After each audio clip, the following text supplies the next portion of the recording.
This week on EDC Unlocked, the founders of Orbitkey, Rex and Charles, they revealed the origins of the brand. He showed me a really early prototype of Key Organizer. I saw a lot of potential in it. I really loved it. We talk about what exciting things they have coming up. And we're going to be launching it again on Kickstarter. This is something that we have been working on for the past year or so. And how their parents keep their feet firmly on the ground. So when did you actually realise, wow, this is actually a thing that we could become pretty big here? Do we feel it?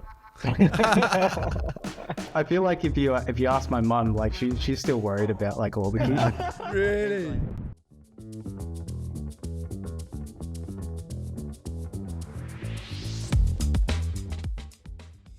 Hey guys, we came up with the idea for EDC Unlocked because we felt there wasn't anything out there that gave the EDC community the opportunity to hear the stories behind big names and brands in the space, whilst also giving them the chance and the opportunity to ask the questions that they've always wanted to ask. For now, this is a limited mini-series, but if you guys want more, then we would love to come back with another series. And so if you do genuinely like the show, please smash a like on this video, subscribe to the channel, and please just shoot us a comment with your thoughts on the episode, who you'd want to see on the podcast, on the next episode, and anything else. This 20 seconds of your time really makes such a huge difference, and we'd really appreciate it. Okay, let's get back into the episode.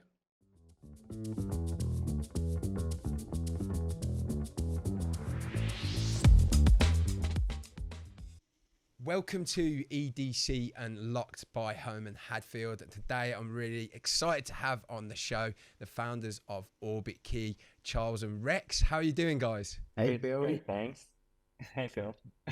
So good to have you on. Like Orbitkey, you are a brand that both Ian and I have, like, we knew about you guys before we started our brand. We'd actually bought some of your products, and I think a real like testament to how big you guys are and people know about you is that my girlfriend's actually has bought one of your products. And when I talk about the brands that we work with, or the creators in the space, she's never heard of anyone. So, and she's actually most excited about this episode. So yeah, I'm really excited to have you guys on and talk about your story.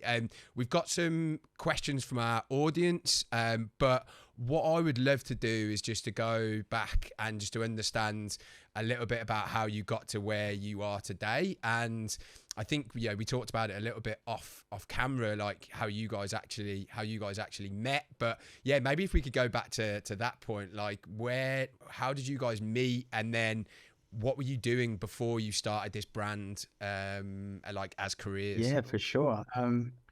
So, I mean, firstly, super excited to be here, Phil. Like the opportunity to chat with you and your audience as well.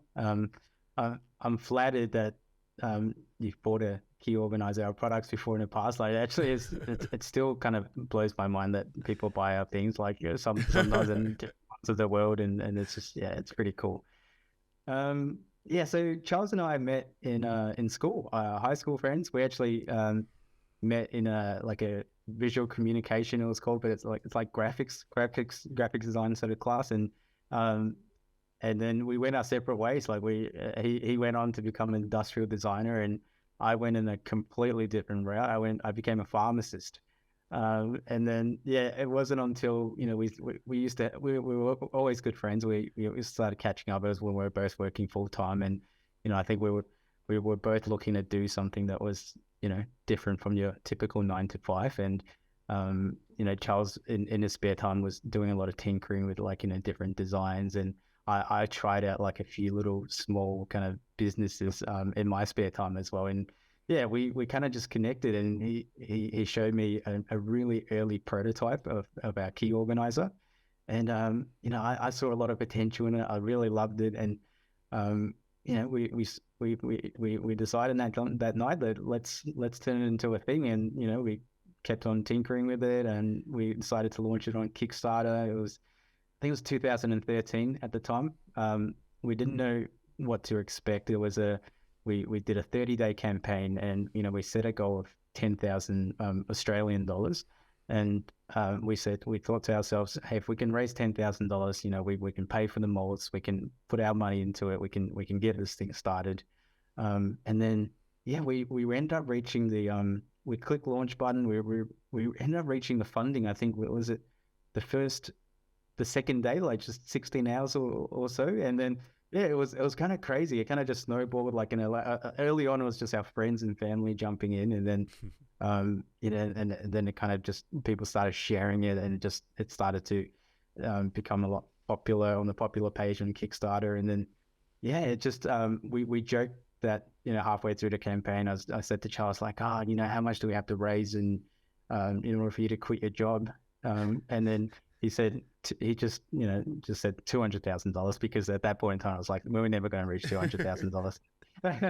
and we just laughed it off. And then sure enough, 30 days later, we raised $210,000. And then Charles quit his job straight away, and he spent 4 months in China to get this thing made. And yeah, and that's how it started, really. Wow. And you, so I think you said, did you guys meet? So at school you met when you were 14? Were you 14 then? Did you say? It was year 11, like year 11 Australia. So how would we be, like 17, 16, something like that? Yeah. Yeah. It's just that's Ian and I met at like a similar. My business partner met at a similar time, and then kind of just seems like we had a similar experience. Both kind of went and lived our lives, like got into the corporate world. Had you both always thought you might want to be an entrepreneur, or was it just like something came up and you were like, I'm not really that happy in my job, I want to come and do this? Is it always something you wanted to do? Maybe I can try to maybe I come first, Rex, in terms of the entrepreneurship. I mean, I never really thought about the word entrepreneur, but maybe it's also because, just the way I grew up, and coming to Melbourne, I got the opportunity to study design. Design is something that I truly love. Like, I've always loved drawing. I've always loved building things. I've always been curious about how things are made or built. I guess that's sort of led my path to design, in which when you're making things, you obviously want these things to be used, and also by a lot of people. I think, that was really the thing that really made me go like, oh, what else is there? Because when I was working in industrial design, I was working as a consultant and doing a lot of really important products, which is medical products, but I've never really seen it being used, or never really gotten like direct feedback from the people using the product. But also maybe because I was starting out as a junior designer.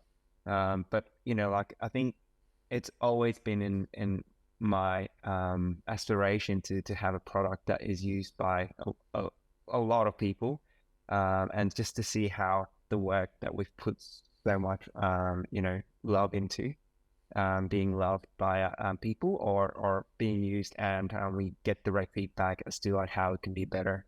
But yeah, the more we see our products out there being used, the happier I am, at least. And we've always sort of just said to each other, like, it's pretty amazing to see you walking down the street, seeing someone else carry a key organizer. Like, yes, just it happened a few times now. Like, not just key organizers, also our clip.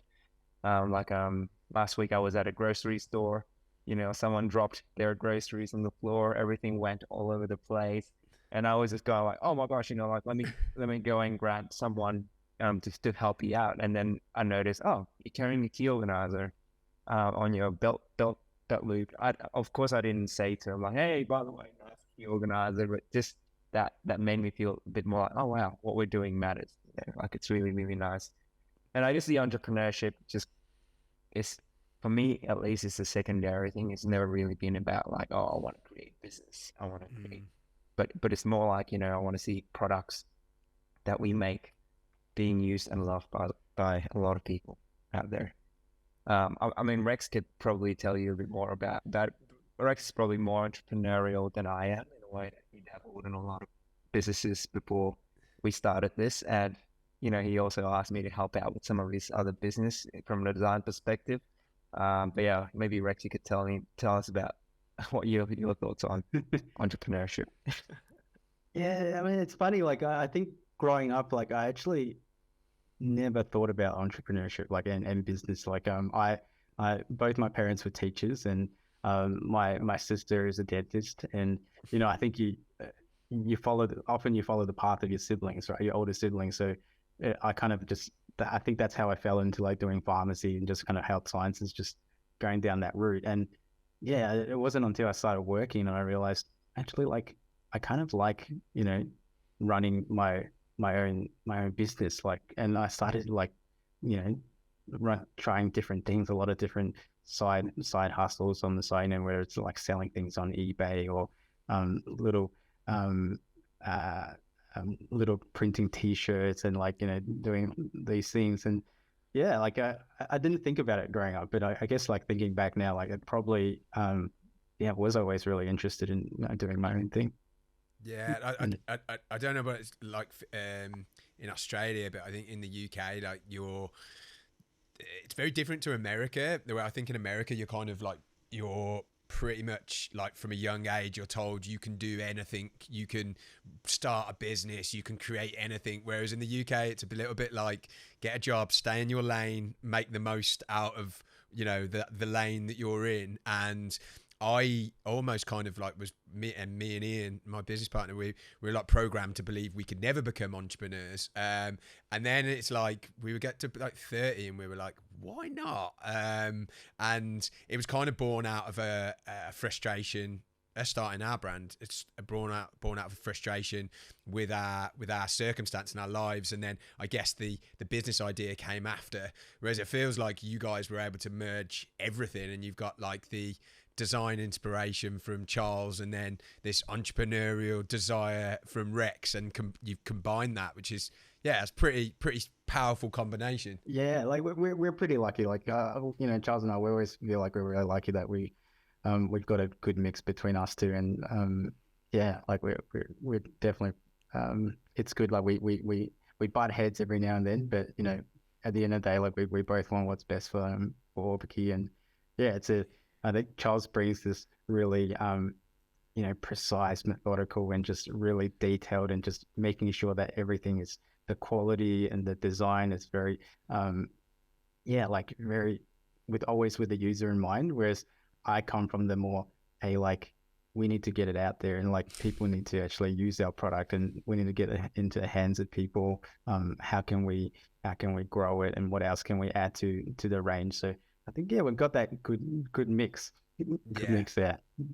I've got so many questions about kind of like the two of you doing it together, because like that's like what we're going through now. But I just want to know like where with the original design that you came up with, because it's such like it sounds like such a boring subject to look at, like how could you organize your keys, but yet you've done something that is almost, it's so eye-catching, and it's almost like a fashion accessory in a way, like what you've done. Like it's so unique. How did you think of like how did you realize that there was a gap there, and what was it what was the spark of inspiration for you? And I assume this is maybe more of a question for Charles.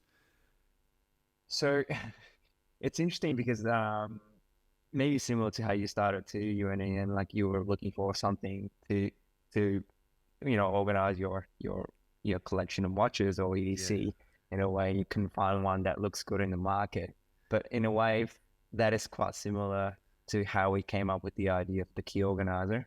And when I showed Rex the key organizer prototype, I had actually been using it for a few months. I didn't even say to him like, hey, let's come up with an idea. Like it's more like I have this sort of natural tendency to go like, oh, there's something broken there, I'm just gonna fix it. Or, I cannot stand not fixing something. Like I need to just tinker with it and fix it, even if it's just like your table is rocking. I cannot stand table rocking. I have to put something in one of the legs to make sure that it's even. So the key organizer actually came from a frustration with jingling keys in my pocket. And also every time I move keys, and every time I put it in my car ignition, when I do a turn, it just dangles around and make a lot of noise. So it basically came from that frustration. Back then I was actually training for a half marathon. Also, I was doing a lot of runs on a daily basis, and every single day, because I don't want my keys jingling in my pocket, I have to take it out, take out my house key every single day. And until one day I just thought to myself, like, surely there is a better way of doing this. And I just thought, like, what if we could actually carry all our keys in one one stack, and not have it jingle around or and make a lot of noise when you go for a run. I mean, there was a really specific application, but yeah. So that was when I actually just thought, oh, if I clamped all my keys together, that will just limit its movement, and that means that it's not going to hit each other in my pocket. And that's basically the prototype that I put together, just using a bolt and a nut that I found in the workshop, and I clamped it together, and I put mechanical glue on it because it, I don't want it to come undone. Screw will come undone all the time. So that was really the prototype that I used for a few months until Rex and I thought, hey, let's do something together. You want to do something? I was also looking for more meaning in what I do. I was like, I want to do something. What can we do? And that's when I said, hey, what about this thing? I've been using it in when I go for a run. Of course, my thinking was just so limited to, it doesn't make any jingle. How great is it? And that's when Rex sort of said, oh, that's really interesting. He then started thinking about, oh, how does it apply to everyone else who could use this product? He had just got a new wallet from his then girlfriend, and he didn't want key scratching his new wallet because it's quite a nice wallet. So when you carry two things in one pocket together, how do you stop it from scratching each other? Again, then that's when we put like a soft material around the keys, and that's really what led to this sort of, I would say, iconic silhouette of our key organizer, is that we got the mechanical feature to hold your keys together in a stack, and we have a soft material that goes around it, which is now made of different materials like leather, some fabric, and also some polymer like TPU polymer. But all of that came after many months of developments and thinking about how can we make this not just not a good product just for Charles, but for everyone else who could benefit from this. And that's when we put a lot more thought into how we can make it better. So awesome. Yeah. And so the Kickstarter, you did the Kickstarter, you hit your goal, which meant you hit the ridiculous goal that meant you actually had to leave your job now, and you've actually got to actually got to have a proper company. Was it just you two from the start? Did you then start hiring I don't know, virtual assistants or people part-time, or was it kind of something that just evolved over the next period of time and then it kind of became a real company?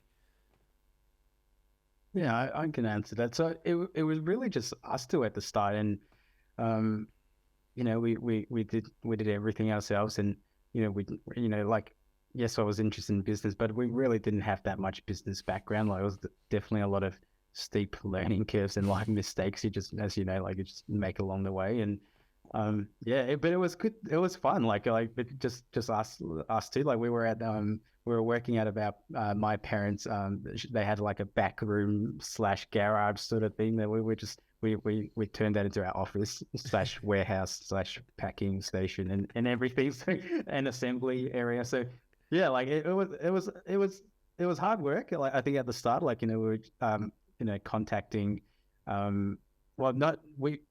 contacting retailers. That came later on. At the start, it was just trying to get this thing made. We felt like we set ourselves this deadline, okay, deliver by I think it was March 2014, and yeah, we really wanted to get it delivered on time, and we ended up delivering, sending it out on the 30th of March or something, the last day. All right, well, there's 31 days in March, but the last day of the month. So that was something that we're proud to achieve, and from there it was really just we didn't go approach it very strategically, oh yeah, let's bring on like a salesperson or a marketing person. It was really just, okay, we can't handle the workload of this. Let's get someone to do that now. And then we grew in that sense, like just trying to, okay, we got too much to do here. Well, okay, we need someone to do this. Okay, what's the next thing we need? We got something to do, and yeah, it just grew from there. Yeah, the amount of times that Ian and I have said, I think we've got the final piece to our team puzzle, like right now, and then the next month we're like, no, we need to hire that person. It's like an ever evolving thing that we always need that next person that's going to help us get to that next level. What point did you think, wow, this is like actually something that could be pretty big, and as you said, like iconic? Obviously you've got that initial design and it's done well on Kickstarter, but I mean, guess it wasn't the same back then, but these days someone can hit it big on Kickstarter, but then if they don't follow it up with kind of the right steps afterwards, it can just fall off and never actually become a business. So when did you actually realize, wow, this is actually a thing that we could become pretty big here? Do we feel that? I feel like if you ask my mum, like she's still worried about like Orbitkey. She's like, Really? like, are you gonna be okay, son? Like, Really? Wow, that's crazy. That's so true. Yeah, but I think it wasn't until like maybe I think maybe it was about a few years ago, like maybe 3 years. I think we really sat down and said, okay, like what are we doing as a company like Orbitkey, and where do we want to be? Where do we want to be? And we settled on, we started with keys. We started to help people organize with keys, but we want to become that company that helps people organize in all aspects of their lives. So that allowed us to kind of move into we released another big product, which is the portable desk organizer, and that was been really popular. And then that moved into desk mats, and then going forward, like we've got this plan of just wanting to help folks organize in different areas of their lives. And so we've got a really grand plan, I guess. Like whether or not we'll reach it, I don't know, but we've got a plan to trying to help people organize different aspects of their lives.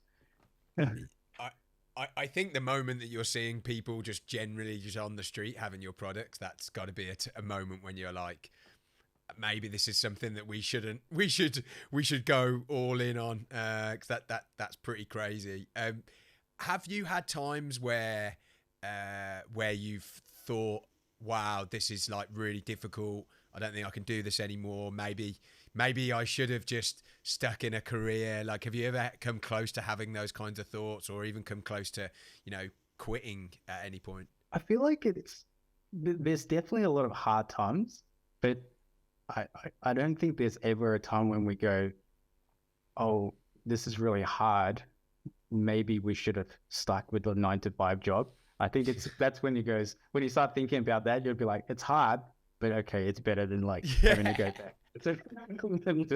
So let's just suck it up and like get over this hump and like and try our best. Yeah. What about you? What about you, Charles? I think definitely, like it's super hard, and there's so many challenges from different facets hitting you at all times. Like on a daily basis, you're almost like living with uncertainty, and I think that is something that I don't think I'm too good at the moment still, but you kind of just trying to push through. And having a business partner like Rex, I feel really, really fortunate to be able to be so transparent about that. Like I think definitely there has been times where you go like, oh my gosh, this is way too hard.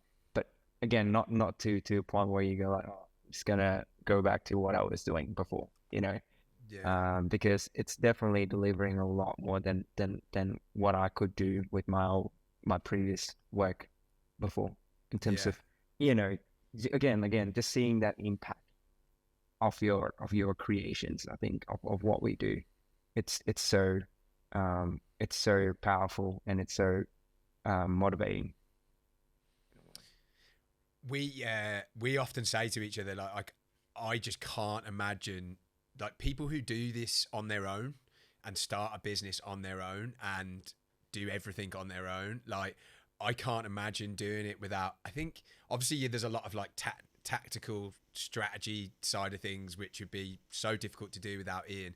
But the emotional support that we give each other, it is like having, it's like I've got my girlfriend, but then I've got Ian as well. So like you kind of get each other through, like when I'm going through a difficult time and I'm having like, anxiety around certain things with the business, he lifts me up, and kind of the other way around. And I remember us saying at the beginning, we both were just had this commitment that we're never going to quit, and we're always just we're going to always find a way to make it work. And I think having that bond together just is so strong. Do you find that the emotional support is does that resonate with you? Does the emotional support that you give each other, is that almost as important as the kind of tactical strategy stuff? Yeah, so I could speak from my perspective, maybe, Rex. I definitely think that is the case, and I definitely feel like just having someone that you can rely on, and someone you could also bounce ideas off each other. But this, running a business is very emotionally taxing, and just having someone that you could share those struggles with and trying to find solutions with, it's so powerful. And I think if you ask us, can we do it on our own? Maybe, but I'm not sure if it's going to be as productive or successful, But yeah, I definitely feel like I've grown even closer with Rex than before, and I think I think it needs to be a two-way thing where you both respect each other, and also I always feel like both Rex and I, we just don't want to let each other down in a way, and we don't take things for granted in a way. Oh, you know what, I'm a business partner, so I can do whatever I want. I feel like that the key in like just respecting that, hey, we're here to help each other, and we're not gonna let each other down, and we're not gonna take each other for granted. I think that's really, really important in a partnership. Well, I'll Rex speak. No, because I don't have anything to add to that. I agree with that 100%. Like, it's like this. Yeah, I think you like going through the hard times. Like, it's like you take turns picking each other up.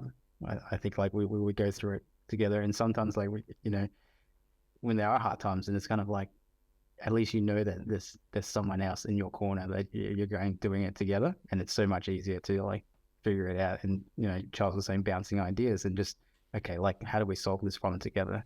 Okay, we both think this is the right way. Okay, let's do it. Yeah. Whereas if you're just by yourself, maybe you're always self-doubting yourself. You're like, oh, okay, is this the right way? I'm not sure. Like, yeah.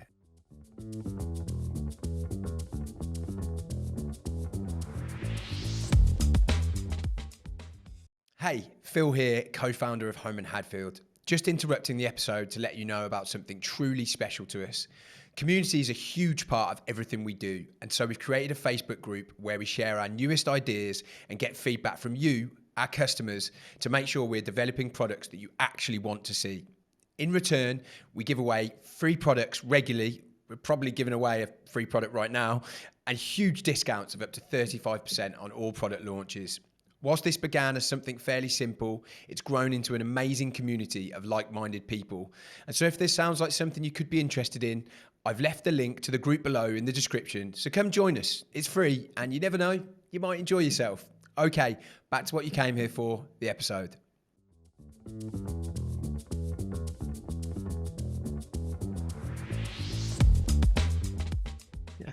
I feel like being in a partnership, it gives you a side of the personality that you don't necessarily naturally have, like whether it's risk appetite, creativity, or something like that. And I always think I've got really close friends in my life, but I would never go into business with them.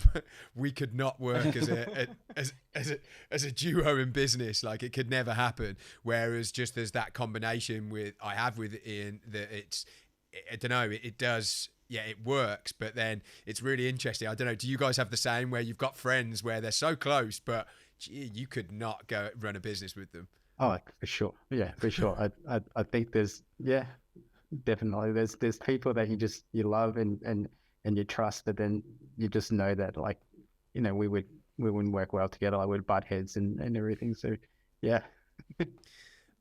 What was your, did you guys have a vision for the brand at the beginning? And what is your vision for the brand now? And how's that changed? Yeah, I think at the beginning, like, we definitely didn't have a vision. Like, it was like Charles said, like, I felt like we were just making a product for ourselves, and we were lucky that other people liked it too. So that was really it at the start. And I mentioned before about, kind of maybe 3 or 4 years ago, just taking us a moment to kind of just to think about what do we want to achieve as a brand and where we're going. And yeah, and that's when we settled on, organization and just, making accessories and gear to help people organize. And we've just released some, work accessories. And I think the plan for the immediate future is around hybrid work as well. And it's funny, I still feel like going back to our original kind of making products for ourselves, like, we still do that in a way. Like, when the pandemic started, for example, like, we all moved to 100% working from home. And that's when we kind of started actually working on a desk mat, because we're like, okay, we're going to need this. So, like, we made a desk mat, and it was hugely popular because everyone was working from home. And now we're doing this hybrid work, sort of, a few days in the office, a few days at home. And we're also coming out with products to support that journey as well, and which I think a lot of other people will be going through as well. Working with being flexible with different working environments. Yeah. Yeah. If I could maybe just add to that sort of organization vision, Rex, I think that was really well said. But in a way, we also don't want to just be launching just anything out there. In a way, like, we put a lot of effort into designing something with a unique functionality, in a way that, if you put this out there, this has a point of difference in the market, because there are a lot of players in the market doing, like, organization stuff, whether it's even in the key organizer market now, is such a big thing. You got also people coming up with work accessories. It's such a big market, but in a way, we really wanted to just go, cool, if we were to launch this, how can this be better than what's already out there in the market? And I'm sure a lot of companies do say that, but we are looking at it more from a functionality perspective. What unique function can we bring into this? So we hope that going forward, this is something that we will maintain for every single one of the products that we have going out there. And also, just the idea of going from like your pocket to work, and maybe eventually we'll go to the travel aspect, and maybe to like home. Eventually we want to see our products in everybody's homes, organizing their kitchen or their bathroom or whatever that is. But that is kind of like the grand vision of where we see this going. But for now, definitely we are focusing on organization, your everyday carry, and also your work life. Because a big portion of our customers are actually in that sort of young professional, 25 to 35. That's really who we're going to be putting a lot of focus on. It really makes me sad when I hear that age bracket, because I've just crept out of that age bracket, and it's like, oh no, I'm now on that form when I'm in the 36 to 45 bracket, which makes me really sad. So that's a different subject anyway. I'm glad to join you at the end of the year. It's really sad. Yeah, 37. Anyway, this isn't my episode. I digress. Are you guys? So you launched in Australia. I guess it would Kickstarter's worldwide, right? So were you shipping from Australia worldwide, and was that an absolute logistical nightmare when you've never done anything like that at the beginning? Yeah, it was a little bit like I think, being from Australia, like I feel like if we had, limited fulfillment to just Australia, it would have been a very sad campaign. Like one, at that time, Kickstarter wasn't big at all in Australia, and so nobody would see it. So we straight from day one, we felt like, okay, we need to, open up fulfillment all around the world. I suppose we're really lucky in the sense that our initial product was very small and shipping friendly. Yeah. So jealous. So jealous. Yeah, I feel like you probably have a lot of challenges with that. Or you just made me feel really sad again. Yeah, we were really lucky. Like they were, a key organizer was so shipping friendly. We could kind of just slide it in the envelope and it would go everywhere. And but yeah, I mean, since then we but it doesn't. It's when you ship from Australia, we are so far away, and there's shipping times. It's not very friendly for customers. So I guess since Kickstarter, we've opened up several third-party logistic warehouses around the world just to help with that as well. And certainly, like we also made the mistake of like moving into larger products without really doing our homework. Like we made the desk mats, and at that time we thought, yeah, this is a great idea, everyone's gonna love it. And then we realized how big and expensive it was to ship it. And yeah, that was all of a sudden we were sea freighting everything, and that just added like logistical like time and cost to everything. And yeah, it was you make mistakes and you learn from it, like and yeah, you just hopefully you don't make the same mistake again. Yeah, I guess it's almost whilst it can be seen as a negative, like being in Australia, and so far it's kind of like forced you to look outside of Australia and make sure you are serving more parts of the world from earlier than a lot of brands might do. Are you pretty much, do you have 3PLs, third party logistics in all like Europe, America, Asia, or like all those areas? Yeah, we do. In all parts of the world now we do. Wow. All 3PLs. The only one that we manage ourselves is in Australia, which is nice, like for us to have some, direct, not direct contact, but like direct contact to our customers. We can do little things like monogramming and little customizations, and it's kind of nice to have a warehouse and you can actually see your inventory and you see what you're making, rather than the stock just kind of just sitting on the screen, like you don't really get to see it at all. Yeah, no, definitely. We're actually launching in the UK and Europe this year, so finally we're going to have like stock in our home country, which is a bit interesting because we launched over 3 years ago now, and we haven't done that yet. Well, I want to jump into the audience questions because I've been very selfish hogging my own questions, and I've got loads more, but I think I'll have to get into it. It wouldn't be fair to them. So where did the name come from? I'm actually very interested in this. How did you come up with the name Orbitkey? It's a really cool name. Yeah, well, it's not as I think complicated as like it sounds like. It's we did have a long list of names to start with, but then we settled with Orbitkey, and it was kind of with the idea of how the keys rotate around a central sort of pivot, so it's kind of orbiting. That's where the name came from. Like we shot ourselves in the foot a little bit in terms of putting keys in there. So when we move into different categories, we've still got that key in there, but we're going to stick with it. We're not going to change. Yeah. And Orbit's too hard of a name to get domains and trademarks for anyway. Yeah, I was going to act like you, and we're kind of like feeling this now. That there's a lot of, let's say, copycats essentially of your design. There's so many. You guys have come out where there's something very unique, and then there's a lot of cheap imitations, let's say, out there, and we're seeing that a lot now of our products.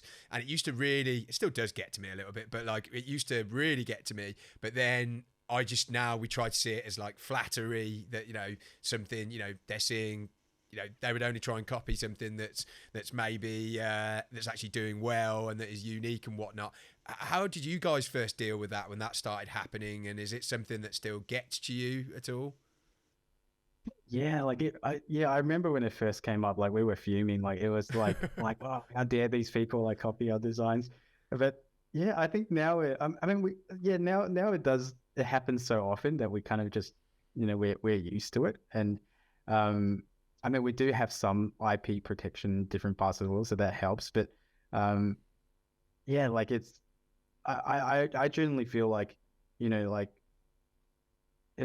some of the copies where they sell at like a really low priced, like those customers that do go for that direction, they may not be our customers in the first place anyway. And we've also used some of those, like bought some of those just to try out, and they'll probably find very quickly the difference, and in a way it might be a good little step up for them to go, okay, let's try it, I like it, but it doesn't quite function as well.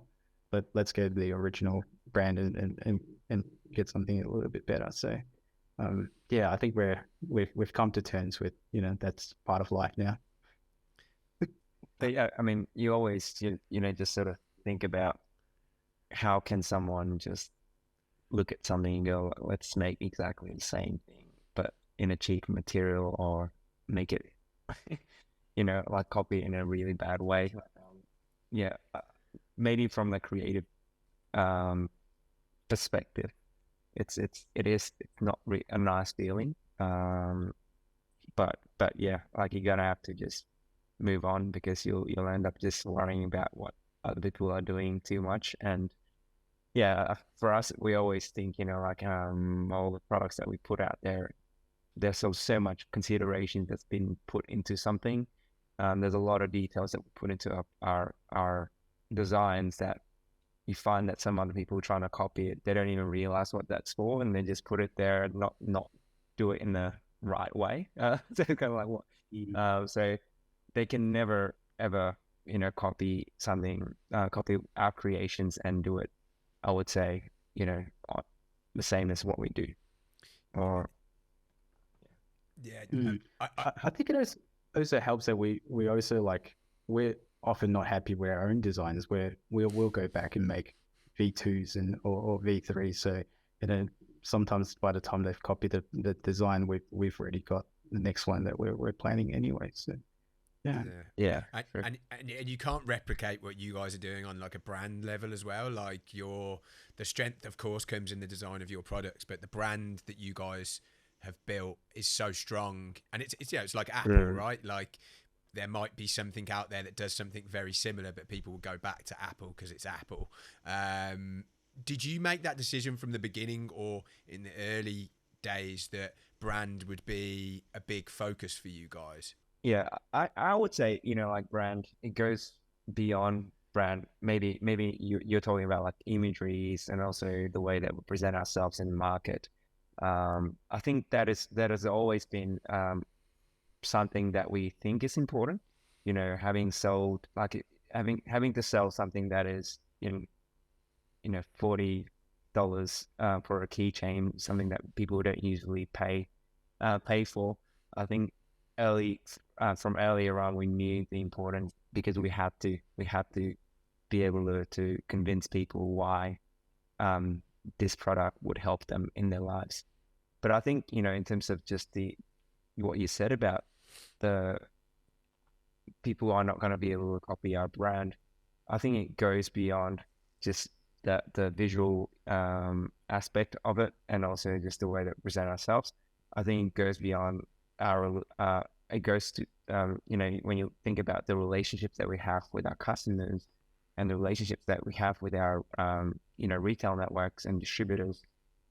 Like they might have a product that is maybe similar to what we have, but if you think about like how to distribute it, like you're gonna have to put a lot of work into convincing the good retailers, anyway, the retailers we care about, on stocking their products, which is not something that's easy to do, especially if they're already selling our products and they've been selling it well, and we also are treating them the way that we should be, which is like a nice, good way, good working relationship. So I also want to like kind of give a shout out to like our team as well. Like I feel like we have some extremely like world class like talented people in our team. Like from perspective of brand, videography and photography. I'm because me not coming from that design background, like sometimes I see some of the stuff that the guys come up with, and Charles has a big input in that as well. And yeah, it's just really amazing. Like I kind of, it's a surreal, and it's like, oh my goodness, like this came from Orbitkey, like the brand that we like, that I'm part of, and I like showed my wife, and sometimes I showed my mom, like, look at this, like this is crazy, like yeah. So yeah, we're really lucky to have some really talented guys on the team. Yeah, awesome. When will you come out with a brown leather nest? when we hit when we have enough demand, I should say. No, it's always really tricky figuring out what colors something should be in. I think for us, like we'll always have black because that always sells. But in terms of the brown leather nest, yeah, we don't know yet, actually. Like that's a true answer. We do listen to some feedback on. So if whoever it is who asked this, if you put it forward to us, customer service team, and just go, you need to make brown leather nest. If we have enough sort of requests, we will definitely consider it. But yeah, like the tricky thing is to have so many variations in a product, such as also nest, which is a high value item. I think it's definitely something that we don't. It's a decision we don't make lightly in a way. Yeah, I feel but you. We release like a brown. Sorry, we'll release like a brown desk mat, which is for the style of collaboration, and that was super popular. So maybe we should consider it. Yeah, it's so difficult. I want to do every request we ever get, but it's so difficult. Someone has said they would like to see more limited drops. Is this something you enjoy and plan doing more of? Yeah, like we certainly enjoy it. Like I would like to do it, but it's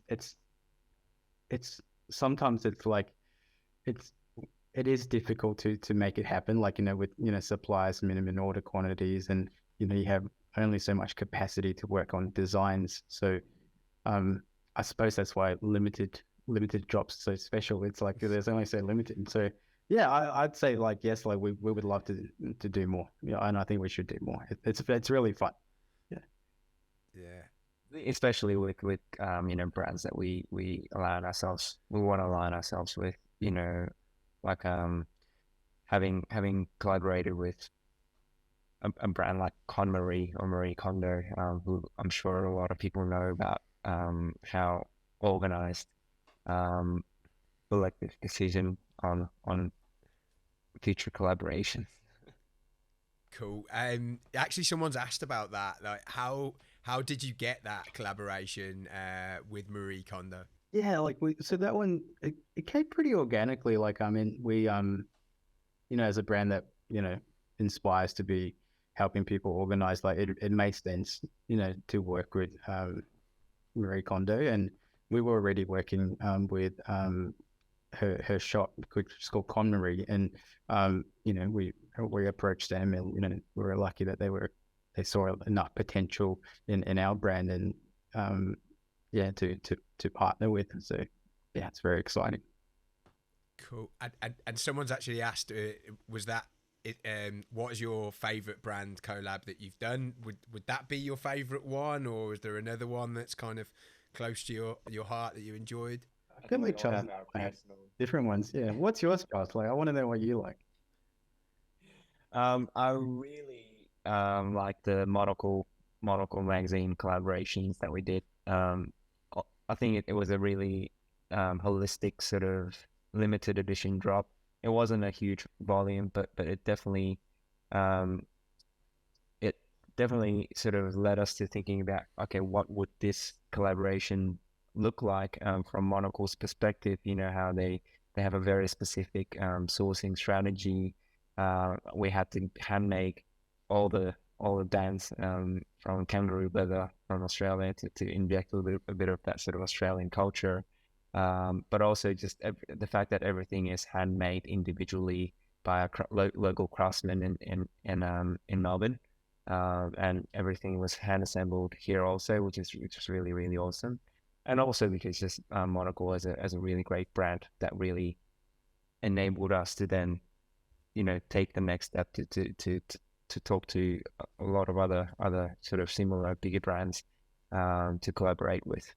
I mean, Star Wars is great, but again, you know, I think if it's personal, you know, like I'm not too big. I mean, I haven't really watched a lot of Star Wars series, so that wouldn't be my personal favorite. How about you, Rex? I know it's a lot of people's favorites. Yeah, we got. I'm a big Star Wars fan, like, and across the team. My favorite's actually it was actually never released. We did it a few years ago.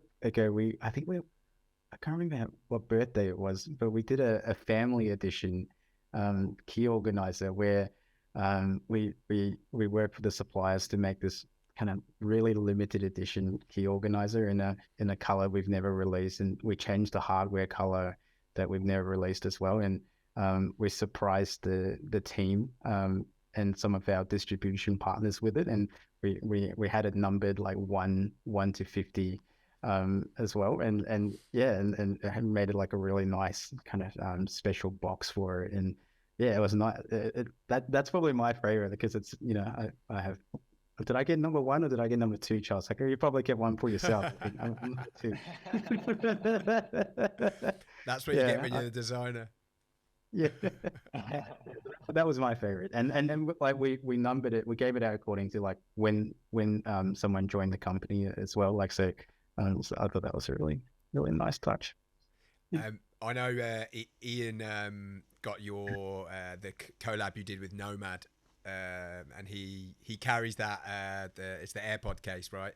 And he carries that around with him all the time. He absolutely loves it. So I think that was probably his favorite.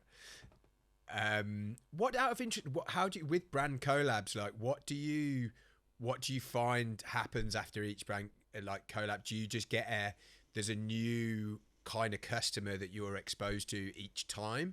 And then that is kind of the benefits you see each time, and then obviously you've got another brand, another company in your network. Yeah, I think like they do different things. Like for us, like the collaborations, you know, there are some that's where we just love the brand like on a personal level, and we share very similar values, and you know, like Charles mentioned Monocle, for example, like we're fans, like, and we just wanted to work with them, and I'm pretty sure we lost money in that collaboration, and but it was, yeah, like, so, but I think for us, like, just being able to align ourselves with a brand like Monocle in that example, that was like, it was a really nice piece. There's other collaborations where it's you know, it just makes sense, like audience wise. You know, Nomad, for example, like we share like a lot of similar audience. Like we were both born on crowdfunding, and we're in that similar kind of tech carry sort of space. So that just makes sense. And yeah, so I think they all serve different purposes. Like whether it's just getting extra exposure, just a brand that we align really well values wise, or it could be just something fun. Do you have any plans for a flashlight type attachment? That has been brought up a few times in our discussions, but yeah, like we really wanted to try to minimize, like, although it would be really nice to have in the key stack, but it also comes with some compromises, like, you know, quite a lot of bulk into the keys that you carry in your daily basis, and I think, you know, for us, you know, like, it was always really hard to pour even more R&D when you realize, okay, maybe it's not going to be as effective as we think it would be, especially if it adds so much bulk into the keys and affect usability also. And we sort of also think that everyone would have a flashlight in their pocket already. So, so basically if you have a flashlight on the keys, it will be really, really specific use case, which probably will not cater a lot of people's needs. So, which is why we have not developed a flashlight in our key stack accessory, and we probably will not be doing that in the future. Okay, cool. Sorry, I'm probably asking you loads of frustrating questions where you're like, we kind of want to do it, but we can't do it. At least this is giving you guys a forum to actually explain why you can't do certain things as well. That's what I find frustrating for us, because we get a lot of questions about doing stuff, but then we never actually get to explain why we're not doing it. I think people just think we're just like stubbornly just sticking to a certain path. So I'll ask you potentially another one of these kinds of questions. Do you have any plans for a key organizer that would put a car key fob inside of the organizer? That probably, no, we don't. Okay. Fair enough. We certainly get that. We certainly get that request a lot. I think it's quite difficult to achieve just because there are so many different types of like car key fobs, and like does it really add that much value to, I guess, to have the car key as part of the stack? I guess so. Like they're all so bulky, obviously, right? So we wonder. I personally wonder if like we'll move away from like kind of the key fobs in general, right? Like there's so many like kind of keyless entries and everything these days with cars. Yeah, we definitely see a lot of other other brands offering basically like a cover for your key fob. But yeah, like I think coming back to the idea of the organization, there's not much we could offer in terms of functionality other than putting something outside of your key fob, which is also why we kind of just held back on that. Someone has asked, what is your personal favorite piece that you've produced? And whether I guess, do you have that certain just affinity with the original, the OG, or is there something since that has been kind of a little bit more, you've taken more pride in? Yeah, I mean, that family edition key organizer I thought was the one that I really liked. I never use it though because I want to just keep it in the box because there's only one. But yeah, like currently I always get I'm lucky that the guys like leave me like random prototypes of upcoming products to test. So I'm currently testing like a clip variation of our kind of our carabiner. So I'm really liking that one at the moment. Awesome. And you Charles? Rex, I thought having kids would teach you not to say one thing, like your favorite son or your favorite child. For me, I have a lot of products that I love from our range, but all from different reasons. Like the desk mat, for example, we came up with the idea within like a really short amount of time, and we were able to provide something that's so unique and so different from what's out there in the market. And obviously the key organizer, from the fact that it currently has the most potential of reaching people. I think that's from that perspective, just the ability of a product to be relevant to as many people as possible. Everyone's got keys, and everyone could make, like, I don't think someone could when I say I don't think someone could do this, I don't mean it that way, but I think most people would find when they use the key organizer, they find that, oh wow, this actually truly made the experience so much better than a regular keyring. So yeah.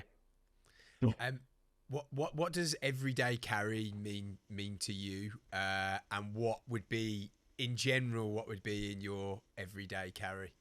Oh well, everyday carry. I mean, it's where we were born, like where we started. Like it's we feel like that's where our most loyal following sits. So it's really important to us, and we'll continue to release products in that space. In fact, we have 2 that's coming in.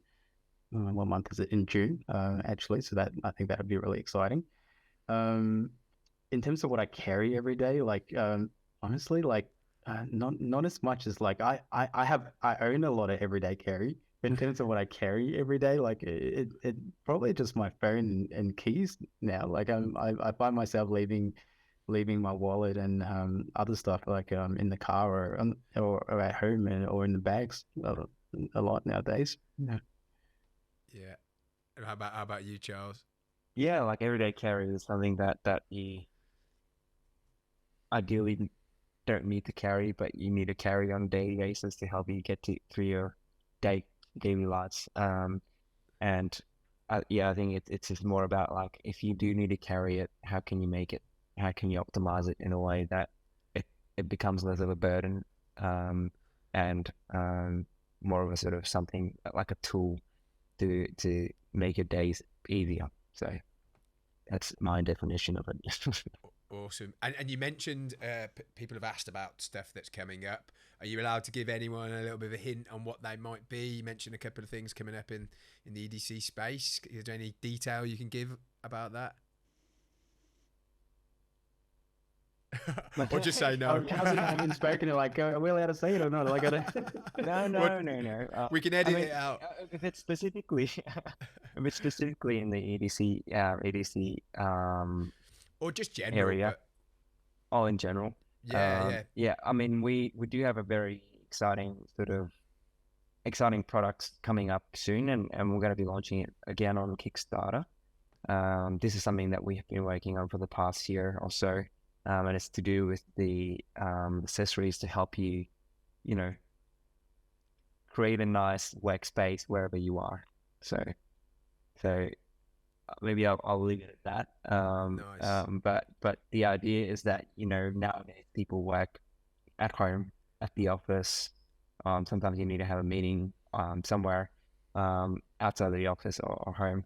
How can you have a tool that always make this workspace wherever you are familiar, and will hopefully make you more productive at work. So. Nice. When is that going live, do you think? We are looking at June Okay. 2023.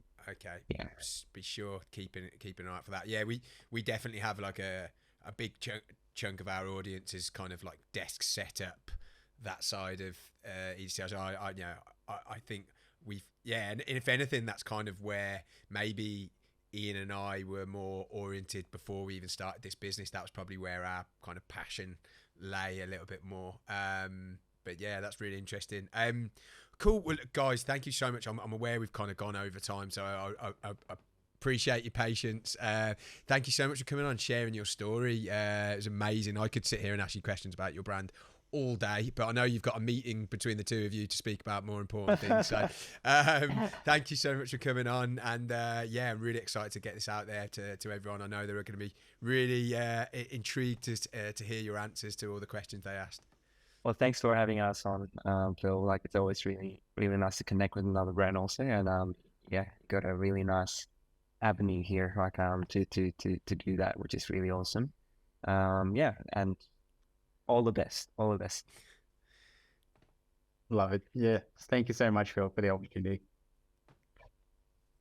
Cool. Thanks, guys. That's it. The endings are always like, particularly I haven't done it with 3 people because it's always a bit like, oh, when do we end it? Thank you so much, guys. Really, really appreciate that.